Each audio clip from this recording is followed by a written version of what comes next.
গরুর ভিতরেও প্রতিদ্বন্দ্বিতা।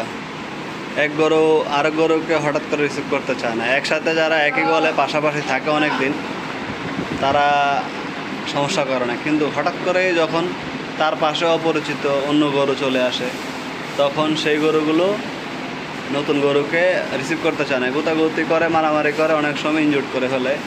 এইটা একটা টানা অনেক দিন থাকে। 10-15 দিন যাওয়ার পর আস্তে আস্তে তারা পর্যায়ক্রমে তাকে সে রিসিভ করে নেয় আর কি, এই অবস্থা।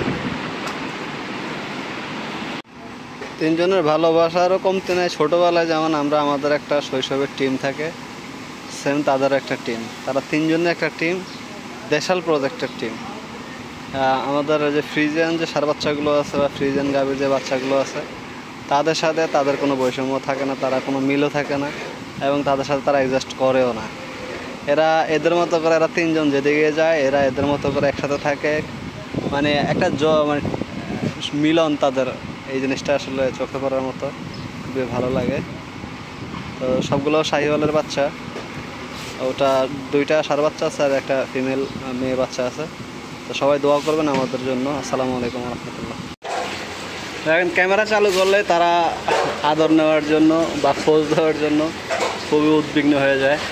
আর সিংয়ের যে একটা বৈশিষ্ট্য, গেট আপ, আর এর সিংটা দেখেন, মানে সেটা আসলে তাদেরকে আদর করতে হবে। এই যে এই দুজনকে করতেছি, ইনি আবার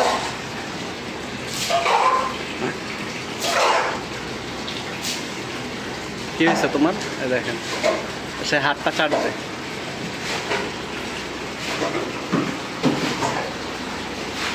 এই ভদ্রলোক কখনোই কাছে আসেন না, দেখেন এই আসার জন্য খুব উদ্বিগ্ন।